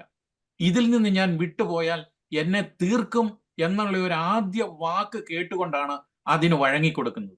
അപ്പൊ അങ്ങനെയുള്ള ഒരാളിനെ നമുക്ക് തിരിച്ചു കിട്ടുക, ഇതിന്റെ ഒരു ഉദാഹരണം പറയുകയാണെങ്കിൽ IS UK നിന്ന് പോയ വനിതകൾ അതിൽ ആകർഷിച്ചു പോയതാണ്. ഞങ്ങളങ്ങ് ഏതാണ്ട് പുതിയ ലോകം, പുതിയ ഭൂമിയും പുതിയ സ്വർഗവും സ്ഥാപിക്കുമെന്നതിന്റെ പേരിൽ അവിടെ ചെന്നിട്ട് അവിടെ നരകയാതന അനുഭവിച്ചിട്ട് അവിടെ ഉണ്ടായിരുന്ന കെടാമുട്ടന്മാരായ ആണുങ്ങളുടെ മുഴുവൻ ശക്തിയും അവളുമാരെ അറിഞ്ഞതിന് ശേഷം ഞങ്ങൾ ഇതിൽ നിന്ന് പോകുക, ഞങ്ങൾക്ക് ഇതിൽ നിന്ന് വിടുതി കിട്ടണം എന്നുള്ള ആ ഒരു വിവരം ലഭിച്ചത് വർഷങ്ങൾക്ക് ശേഷം. അപ്പൊ അവർക്ക് തിരിച്ചു വരണം എന്ന് പറഞ്ഞ് UK ഭരണകൂടത്തെ, ബ്രിട്ടൻ ഭരണകൂടത്തെ സമീപിച്ചപ്പോൾ നിങ്ങൾ ഇങ്ങോട്ട് വരണ്ട എന്ന് പറഞ്ഞ ഒരു സംവിധാനത്തെയാണ് ഇപ്പോൾ വിറപ്പിച്ചു നിർത്തിയിരിക്കുന്നത്. അപ്പൊ ഇതൊക്കെ തന്നെ നേരായ ബുദ്ധിയോ ബോധമോ പ്രവർത്തിപ്പിക്കാതെ ലഹരിക്കടിമയായിട്ട് നിന്നുകൊണ്ട് അവരുടെ പ്രവർത്തനങ്ങൾ മുഴുവൻ സമൂഹത്തിനും രാജ്യത്തിനും ജനതയ്ക്കും ലോകത്തിനും എതിരെ പ്രവർത്തിക്കുമ്പോഴാണ് ഈ ഭീകരത, അത് ഒരാളായാലും കൂട്ടത്തോടെ ആയാലും അല്ലെങ്കിൽ മതത്തിന്റെ അടിസ്ഥാനത്തിൽ ലോകം മുഴുവൻ കീഴ്പ്പെടുത്തണം എന്നുള്ള ചിന്ത തന്നെ ഉണ്ടാകുന്നു. ഒപ്പം നമുക്കറിയാവുന്നതുപോലെ ഇപ്പോൾ യൂറോപ്പിൽ ഇത്തരത്തിലുള്ള ഒരു ദുരവസ്ഥ സംഭവിച്ചുകൊണ്ടിരിക്കുന്നു. അതിൻ്റെ മറ്റൊരു വശം നാം ചിന്തിച്ചു നോക്കുമ്പോൾ ഒരു കാലഘട്ടത്തിൽ നമുക്കറിയാം ഈ യൂറോപ്പ് എന്ന് പറയുന്നത് പരമ്പരാഗത ക്രൈസ്തവ മൂല്യങ്ങൾക്ക് വളരെയധികം പേരുകേട്ട ഒരു രാജ്യമാണ്. കുടുംബ ബന്ധങ്ങൾക്ക്, കുടുംബ മൂല്യങ്ങൾക്ക്, ധാർമ്മിക മൂല്യങ്ങൾക്ക് വളരെയധികം പ്രാധാന്യം കൽപ്പിച്ചുകൊണ്ടിരുന്ന ഒരു രാജ്യമാണ്. പക്ഷേ നമ്മളൊരു 2-3 തലമുറ അല്ലെങ്കിൽ 2 തലമുറ പിന്നോട്ട് പോകുമ്പോൾ ഒരു ഭൗതികതയുടെയൊക്കെ ഒരു അതിപ്രസരം മൂലം ഈ ദൈവം വേണ്ട കുറെ നിരീശ്വര ചിന്തകളിലേക്ക്, ലിബറൽ ചിന്താഗതികളിലേക്ക് ദേവാലയം ഉപേക്ഷിക്കുന്നു, അല്ലെങ്കിൽ പള്ളി ഉപേക്ഷിക്കുന്നു, വിശ്വാസപരമായിട്ടുള്ള കാര്യങ്ങൾ ഉപേക്ഷിക്കുന്നു. ഞാനിത് പറയാനുള്ളൊരു പശ്ചാത്തലം എന്ന് പറയുന്നത് ഈ പെൺകുട്ടികളെ ട്രാപ്പിലാക്കുന്നവർക്ക് കൃത്യമായിട്ട് അറിയാം ഈ പെൺകുട്ടികളുടെ ഒരു ദൗർബല്യം എന്താണ്, അവർ ആഗ്രഹിക്കുന്നത് എന്താണ്. ഈ കണക്കുകളെടുത്ത് പരിശോധിച്ച് നോക്കുമ്പോൾ ഇവർ ടാർഗറ്റ് ചെയ്യുന്ന പെൺകുട്ടികൾ പലരും ബ്രോക്കൺ ഫാമിലീസിൽ നിന്നുള്ള പെൺകുട്ടികളായിരിക്കും, അല്ലെങ്കിൽ ഒരു ഫ്രണ്ട്ഷിപ്പ് ആഗ്രഹിക്കുന്നവരായിരിക്കും, അല്ലെങ്കിൽ തങ്ങളെ കെയർ ചെയ്യണമെന്ന് ആഗ്രഹിക്കുന്നവരായിരിക്കും.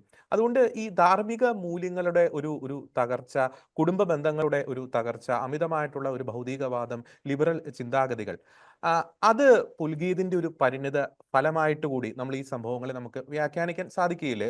മറ്റൊരു തരത്തിൽ പറയുകയാണെങ്കിൽ ഒരു വടി കൊടുത്ത് അടി മേടിക്കുകയായിരുന്നില്ലേ യൂറോപ്പ് ചെയ്തത് ഈ സംഭവങ്ങൾ നമ്മൾ പരിശോധിച്ച് നോക്കുമ്പോൾ? തീർച്ചയായിട്ടും എന്ന് തന്നെ അതിനെ വിശേഷിപ്പിക്കാം. കാരണം നമ്മുടെ കുടുംബത്തിൽ, ഇപ്പം നമ്മളൊക്കെ തന്നെ ഒരു ക്രൈസ്തവ കുടുംബത്തിൽ ജനിച്ചിട്ടുള്ള ഒരാളെന്ന നിലയിൽ നമ്മുടെ ആ മൂല്യങ്ങൾ നമ്മൾ മരിക്കുവോളം നമ്മളത് കൊണ്ടു നടക്കും. നമ്മളിൽ എത്രമേൽ അടിച്ചേൽപ്പിക്കൽ വന്നെന്ന് പറഞ്ഞാലും നീ പോ എന്നുള്ള ഒരു സ്വഭാവം നമ്മളിൽ ഉറങ്ങിക്കിടപ്പുണ്ട്. അത് എടുക്കേണ്ട നേരത്തെ നമ്മൾ എടുക്കുകയുള്ളൂ. പക്ഷേ നമ്മുടെ കുട്ടികളൊക്കെ തന്നെ ഇതിൽ നിന്നാണ് പഠിച്ചു വരുന്നത്. ഇപ്പൊ ഞങ്ങളൊക്കെ താമസിക്കുന്ന ഈ അവസരത്തിൽ നമ്മുടെ കുട്ടികളെ ളോട് നമ്മൾ ചെറുപ്പം മുതലേ പറയുന്നുണ്ട് നമ്മുടെ ക്രൈസ്തവ വിശ്വാസവും നമ്മുടെ പള്ളിക്രമങ്ങളും ആരാധനക്രമങ്ങളും. പക്ഷേ അവർക്ക് അതിന്റെ ഒരു 100 നമ്മളൊക്കെ ഞാനൊക്കെ എൻ്റെ അപ്പന്റെ കയ്യിൽ നിന്നും എൻ്റെ വല്യപ്പന്റെ കയ്യിൽ നിന്നും കിട്ടിയ ഒരു കാര്യം, കേട്ട ഒരു കാര്യം, പഠിച്ച ഒരു കാര്യം ഞാൻ അത് എൻ്റെ മക്കളോട് പറയുമ്പോൾ അത് അവർ 100% അംഗീകരിക്കണമെന്നില്ല.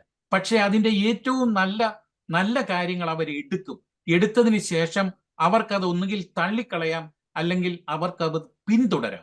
ഇതിന്റെ കൂട്ടത്തിൽ അവരത് പിന്തുടരുമ്പോൾ തന്നെ അവരുടെ കൂട്ടുകെട്ട്, ഇവിടെ നമുക്ക് മലയാളികളോ അല്ലെങ്കിൽ വിദേശികളായിട്ടുള്ളോ അല്ലെ ജർമ്മൻ ആളുകളുമായിട്ടുള്ള അവരുടെ കൂട്ടുകെട്ടിൽ അവരുടെ ഏതെങ്കിലും തരത്തിലുള്ള ഒരു ഇടപെടൽ ഇവരുടെ ജീവിതത്തിൽ ഉണ്ടായെങ്കിൽ അതിന് മാറ്റം വരാൻ ചാൻസ് ഉണ്ട്. പക്ഷേ നമ്മൾ കൊടുക്കുന്ന, നമ്മുടെ വീട്ടിൽ കൊടുക്കുന്ന ആ ഒരു ശിക്ഷണം അവരുടെ ഉള്ളിൽ പതിഞ്ഞിട്ടുണ്ടെങ്കിൽ, 100% പതിഞ്ഞിട്ടുണ്ടെങ്കിൽ അത് ഒരു കാരണവശാലും അവരെ കീഴ്പ്പെടുത്താനാവില്ല. അത് എനിക്ക് ഞാൻ കൊടുത്ത ആ ഒരു പരിശീലനത്തിന്റെ കാര്യത്തിലാണ് ഞാൻ ഇത് പറയുന്നത്. പക്ഷേ അതെല്ലാവർക്കും കിട്ടണമെന്നില്ല. ഇപ്പം ജർമ്മനിയിലെ മറ്റൊരു ഉദാഹരണം ഞാൻ പറയാം. ആളും പേരും ഒന്നുമില്ല, പക്ഷെ ഇവിടെ ഇത്തരം ഒരു കാര്യം നടന്നു കഴിഞ്ഞു. അത് പല വീഡിയോകളിലും വന്നു. എനിക്കും പലരും അയച്ചത് ഞാൻ നേരിട്ട് അത് കണ്ടു കഴിഞ്ഞപ്പോൾ നമ്മുടെ മലയാളി കുടുംബത്തിലുണ്ടായ ഒരു കാര്യമാണ്. അവൻ എങ്ങനെയോ ഈ അധമന്മാരുടെ കയ്യിൽ പെട്ടിട്ട് അവനെ ആ മതത്തിലേക്ക് ചേർത്തിട്ട് അവൻ മരിച്ചു കഴിഞ്ഞപ്പോൾ ഇത് ഞങ്ങളുടെ ആളാണ് എന്ന് പറഞ്ഞ് ആശുപത്രിയിൽ കയറി ബഹളമുണ്ടാക്കി സിമിത്തേരിയിൽ കൊണ്ടുപോയത് തിരിച്ച് കൊണ്ടുവന്ന് അവരുടേതാക്കി അവരടക്കിയ ഒരു സംഭവം ജർമ്മനിയിൽ ഉണ്ടായി എന്ന് ഞാൻ പറയുമ്പോൾ അത് സത്യമാണ്. എനിക്കത് പൊരിപ്പിച്ച് പറയേണ്ട കാര്യമില്ല.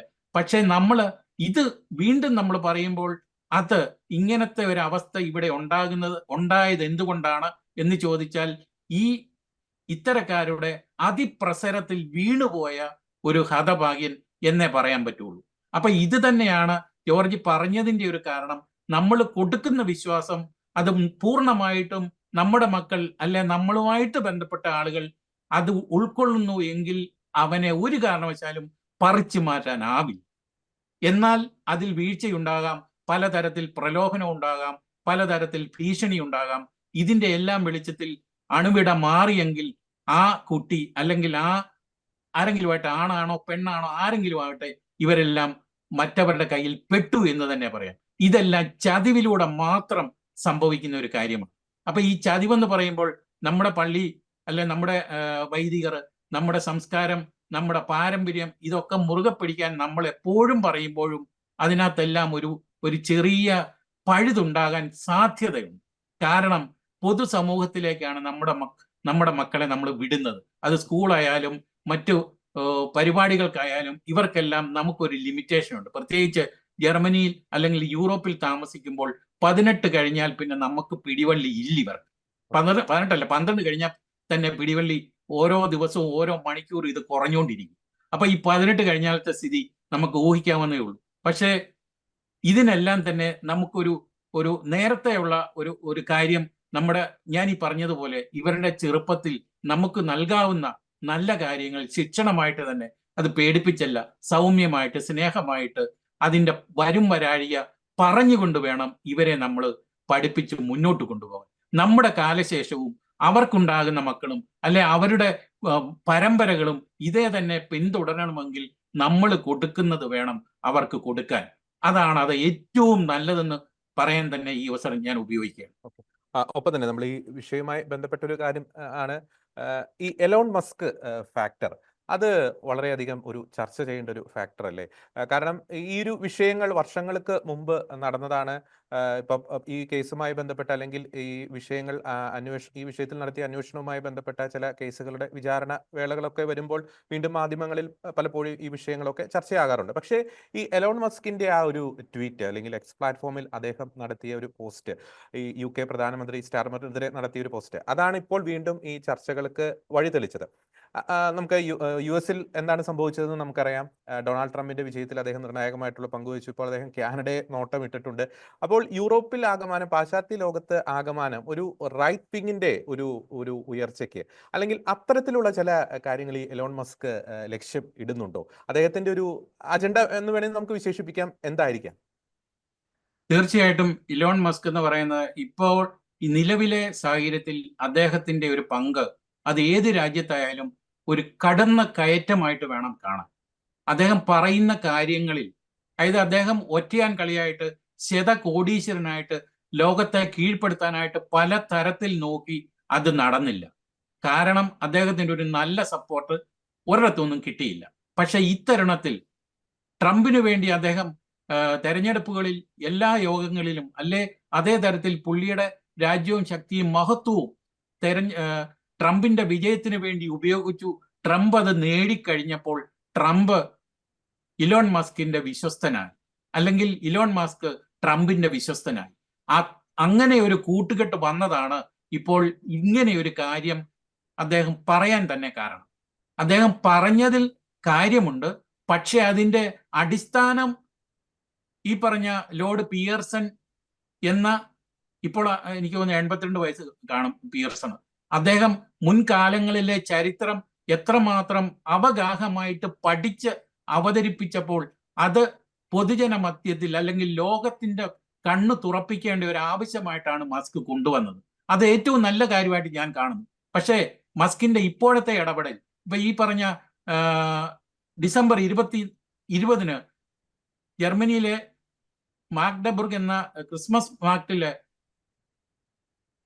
സൗദിക്കാരൻ കാർ ഇടിച്ച് കയറ്റിയപ്പോൾ പിറ്റേ ദിവസം അന്ന് രാത്രിയിലത്തെ ട്വീറ്റിൽ മസ്ക് പറഞ്ഞത് ഇവിടുത്തെ ചാൻസലർ ഒലാഫ് ഷോൾസ് രാജിവെക്കണമെന്നാണ്. അപ്പൊ ഇത് ഇപ്പം ഇവിടെ ജർമ്മനി തെരഞ്ഞെടുപ്പിനെ നേരിടുന്ന ഒരു ഘട്ടമാണ്. ഫെബ്രുവരി 23 തെരഞ്ഞെടുപ്പിനെ നേരിടാൻ പോവുക. അപ്പൊ ഇവിടുത്തെ AfD എന്ന് പറയുന്ന കുടിയേറ്റ വിരുദ്ധ പാർട്ടി അവർ 2ാം സ്ഥാനത്ത് നിൽക്കുമ്പോൾ ഇവർക്ക് അടിസ്ഥാനപരമായിട്ട് അദ്ദേഹം പിന്തുണ പ്രഖ്യാപിക്കുകയും ചെയ്തു. കഴിഞ്ഞ ഞായറാഴ്ച ഇവിടെ ബെർലിനിൽ അദ്ദേഹത്തിന്റെ ഫാക്ടറിയുമായിട്ട് ബന്ധപ്പെട്ട് ജർമ്മനിയിൽ വന്നു കഴിഞ്ഞപ്പോൾ AfDയുടെ പൊതുയോഗത്തിൽ നിന്നുകൊണ്ട് പറഞ്ഞു, AfD ആണ് ജർമ്മനിയെ രക്ഷിക്കാനായിട്ടുള്ള ഏറ്റവും നല്ല പാർട്ടി എന്ന് അദ്ദേഹം പറഞ്ഞപ്പോൾ അത് ഷോൾസിനെയും ഇവിടുത്തെ മുഖ്യധാരാ പാർട്ടികളെയും ഒക്കെ ചൂണ്ടി നിങ്ങൾ വേണ്ട, ഞങ്ങൾ മതി എന്നുള്ള ഒരു അർത്ഥത്തിലാണ് സംസാരിച്ചത്. ഇതിനെതിരെ തന്നെ ഇവിടെ അമർഷം നുരഞ്ഞു പൊന്തുകയാണ്. അതോടൊപ്പം AfDയുടെ ആ ഒരു മുന്നേറ്റത്തെയാണ് ഇദ്ദേഹം ഇത് എടുത്തു പറഞ്ഞത്. ഇതൊക്കെ തന്നെ മറ്റൊരു രാജ്യത്തെ വ്യവസ്ഥാപിത റിപ്പബ്ലിക് ആയിട്ടുള്ള രാജ്യത്തിന്റെ നിയമ നടപടികളിൽ മേലുള്ള ഒരു കയ്യേറ്റമായിട്ടാണ് മസ്കിന്റെ ഈ തരത്തിലുള്ള പോക്ക് നമുക്ക് കാണാനാവുന്നത്. അതുകൊണ്ട് തന്നെയാണ് UK പറയുമ്പോൾ UKയിലെ കെയർ സ്റ്റാമർ രാജിവെക്കണം എന്നുകൂടി മസ്ക് പറഞ്ഞത്. അദ്ദേഹത്തിന്റെ താല്പര്യങ്ങൾ ഈ രാജ്യത്ത് അടിച്ചേൽപ്പിക്കണം എന്നുള്ള ഒരു കാര്യം കൂടിയാണ് കൊണ്ടുവരുന്നത്. ഇത് രണ്ടും നടപ്പുള്ള കാര്യമില്ല. കാരണം ഓരോ രാജ്യത്തിനും റിപ്പബ്ലിക്കിൻ്റെതായിട്ടുള്ള ഭരണഘടനയും അതിൻ്റെതായിട്ടുള്ള ചട്ടക്കൂട്ടുകളും നിയമങ്ങളും ഉണ്ട്.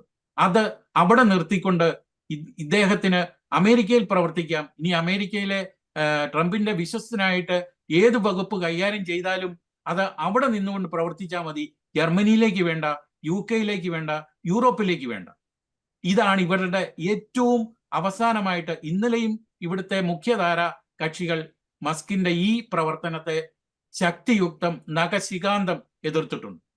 അതുകൊണ്ട് തന്നെ ഇവിടുത്തെ ജനത ഇപ്പോൾ മസ്കിന്റെ ഈ ഒരു പ്രവണതയിൽ അല്പം ആകർഷണം നേടിയിട്ടുണ്ടെങ്കിൽ പോലും തെരഞ്ഞെടുപ്പിൽ അദ്ദേഹത്തിന്റെ പ്രവർത്തനങ്ങൾ അല്ലെങ്കിൽ ഒരു ചരടുവലി എത്രമാത്രം ശക്തിപ്പെടുമെന്നുള്ള കാര്യത്തിൽ ജർമ്മൻ ജനതയ്ക്കും ഇവിടുത്തെ രാഷ്ട്രീയ പാർട്ടിക്കും ആശങ്കയാണ് ഉള്ളത്. ഓക്കെ, വളരെ വ്യക്തമാണ്. അവസാനമായി റോബിനിലേക്ക് വരുമ്പോൾ, റോബിൻ, നമുക്കറിയാം ഈ UK സമകാലിക പൊളിറ്റിക്സ് വളരെയധികം കലുഷിതമാണ്. ഈ എലോൺ മസ്കിന്റെ വിമർശനങ്ങൾക്ക്, എലോൺ മസ്ക് ഉന്നയിച്ച ആരോപണങ്ങൾക്ക്, അതിൽ ഈ പ്രത്യേകിച്ച് ഈ ഗ്രൂമിംഗ് ഗ്യാങ്ങുമായി ബന്ധപ്പെട്ട് അദ്ദേഹം ഉന്നയിച്ച ആരോപണങ്ങൾക്ക് പല അടിസ്ഥാനവുമുണ്ട്. പക്ഷെ അതിനെയൊക്കെ ഒരു നിസ്സാരവൽക്കരിക്കുന്ന രീതിയിലുള്ള ഒരു മറുപടിയാണ് സ്റ്റാർമർ കഴിഞ്ഞ ദിവസം നൽകിയത്. അത് റൈറ്റ് വിങ്ങിന്റെ ഒരു സൃഷ്ടിയാണ് എന്ന രീതിയിലേക്കൊക്കെ കാര്യങ്ങൾ അദ്ദേഹം പറഞ്ഞു വെക്കുന്നു.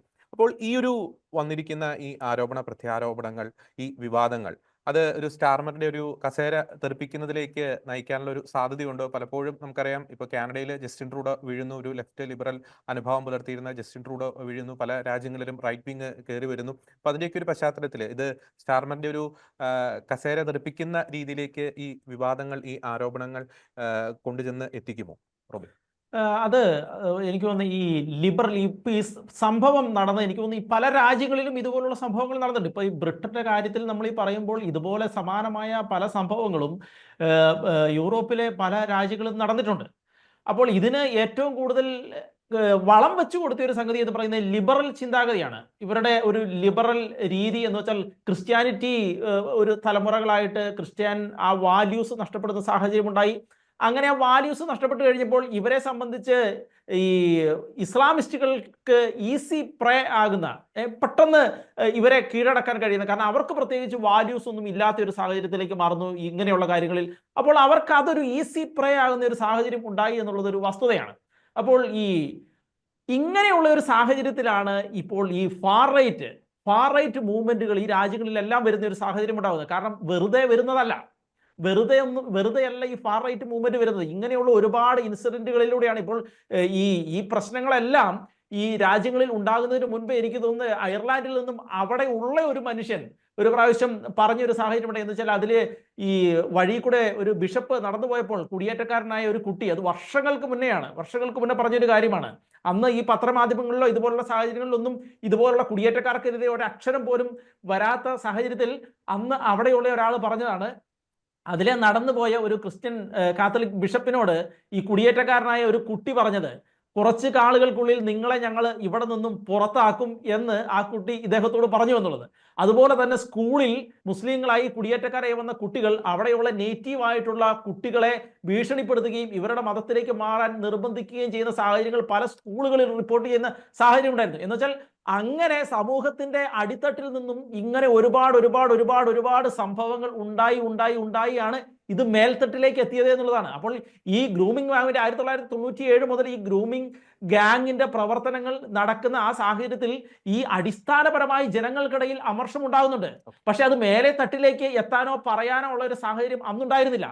പക്ഷേ അതിനുശേഷം ഈ ജനങ്ങളുടെ അമർഷമാണ് യൂറോപ്പിന്റെ പല ഭാഗങ്ങളിലും ഇതുപോലുള്ള ഫാർ റൈറ്റ് തീവ്ര വലതുപക്ഷം ക്ലച്ച് പിടിച്ച് ഉയർന്നു വരാനുള്ള ഒരു സാഹചര്യം ഉണ്ടായത്. ഇപ്പോൾ നമുക്കറിയാവുന്നതുപോലെ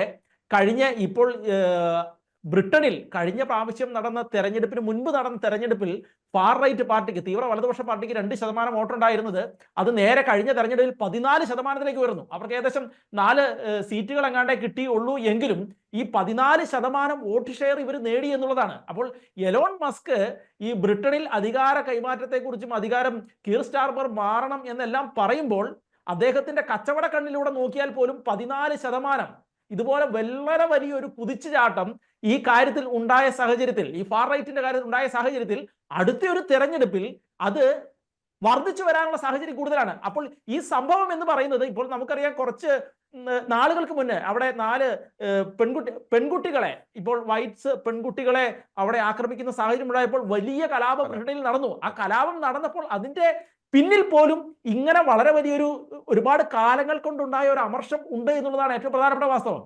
അതുകൊണ്ട് തന്നെ എലോൺ മസ്ക് ഇത്തരത്തിൽ ഒരു കാര്യം പറയുമ്പോൾ ഈ ഒരു പ്രശ്നത്തിന്റെ പേരിൽ ബ്രിട്ടനിൽ കീർ സ്റ്റാർമറുടെ കസേര ഇളകാനുള്ള സാധ്യത കൂടുതലാണ്. അത് മാത്രമല്ല, ഫാർ റൈറ്റ് അടുത്ത് അധികാരത്തിൽ വരാനുള്ള സാധ്യതകൾ കൂടുതലാണ്. ഇപ്പൊ അദ്ദേഹം നേരത്തെ സൂചിപ്പിച്ചു, AFD പാർട്ടി ജർമ്മനിയിൽ അവര് പ്രാദേശിക തെരഞ്ഞെടുപ്പിൽ വിജയിക്കുന്ന സാഹചര്യം ഉണ്ടായി. അത് എല്ലാവരെയും അത്ഭുതപ്പെടുത്തി കളഞ്ഞു.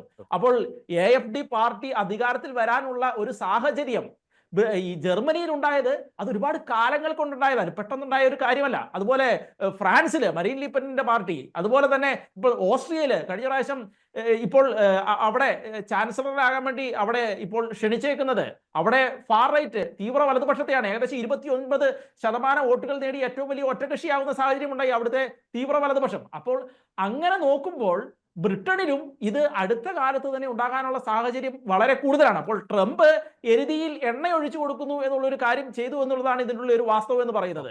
ഇതിന് പക്ഷേ അവിടെ അടിസ്ഥാനപരമായി നിലം ഏകദേശം ഒരുക്കപ്പെട്ട് കഴിഞ്ഞു.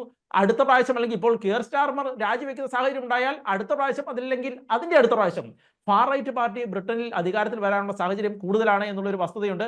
ഫാർ റൈറ്റ് പാർട്ടികൾ ഇതുപോലെ അധികാരത്തിലേക്ക് വരുന്ന സാഹചര്യം ഉണ്ടായാൽ തീർച്ചയായും വ്യാപകമായ തോതിൽ ബ്രിട്ടനിൽ നിന്നും ഏകദേശം അഭയാർത്ഥികളെ കുടിയൊഴിപ്പിക്കുന്ന, അവരെ അവരുടെ സ്വന്തം നാടുകളിലേക്ക് വിടുന്ന സാഹചര്യവും, അതുപോലെ തന്നെ എനിക്ക് തോന്നുന്ന പല ഭാഗങ്ങളിലും ഒരു ക്രിസ്ത്യൻ സംസ്കാരത്തിലേക്ക് ഇവരെ മാറ്റുന്ന ഒരു സാഹചര്യമുണ്ട്. ഓക്കെ, അത് വളരെ വ്യക്തമാണ്.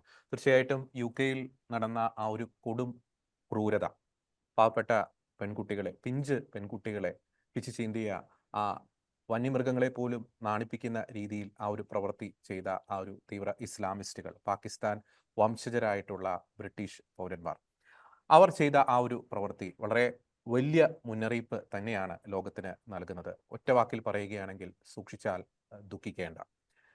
ഇത്തരത്തിലുള്ള പ്രവർത്തികൾ ചെയ്യുന്നവരുടെ ഒരു അജണ്ട അത് യൂറോപ്പിലും ഒന്ന് തന്നെയാണ്, അമേരിക്കയിലും ഒന്ന് തന്നെയാണ്, ഇങ്ങ് ഇന്ത്യയിലും കേരളത്തിലും ഒന്ന് തന്നെയാണ്. ചിലപ്പോൾ പല പേരുകളിലായിരിക്കാം അറിയപ്പെടുന്നത്, പക്ഷേ അവരുടെ ലക്ഷ്യം ഒന്ന് തന്നെയാണ്. പല സമുദായങ്ങളെയും നശിപ്പിക്കുക, പല സമൂഹങ്ങളെയും ഇല്ലാതാക്കുക, തങ്ങളുടെ അധിനിവേശം സ്ഥാപിക്കുക. അതിനു വേണ്ടിയിട്ടുള്ള മാർഗങ്ങൾ പല രീതിയിൽ, ലഹരിയുടെ രൂപത്തിൽ, പ്രണയത്തിന്റെ രൂപത്തിൽ അവർ അവലംബിക്കുന്നു. അതുകൊണ്ട് തീർച്ചയായിട്ടും ജാഗ്രത ശക്തിപ്പെടുത്തേണ്ട ഒരു നാളുകളിലൂടെ തന്നെയാണ് ലോകം കടന്നുപോയിക്കൊണ്ടിരിക്കുന്നത് എന്ന വ്യക്തമായിട്ടുള്ളൊരു ആശയം അറിയിച്ചുകൊണ്ട് ഇന്നത്തെ ബിഗ് ഡിബേറ്റ് അവസാനിപ്പിക്കുന്നു. ഈ ചർച്ചയിൽ വളരെ സജീവമായി പങ്കെടുത്ത, ജർമ്മനിയിൽ നിന്നും പങ്കെടുത്ത മാധ്യമപ്രവർത്തകൻ ശ്രീ ജോസ് കുമ്പളവേലിൽ, ഒപ്പം തന്നെ ന്യൂസ് ഡെസ്കിൽ നിന്നും വിവരങ്ങൾ കൈമാറിയ ശ്രീ റോബിൻ മാത്യു, രണ്ടുപേർക്കും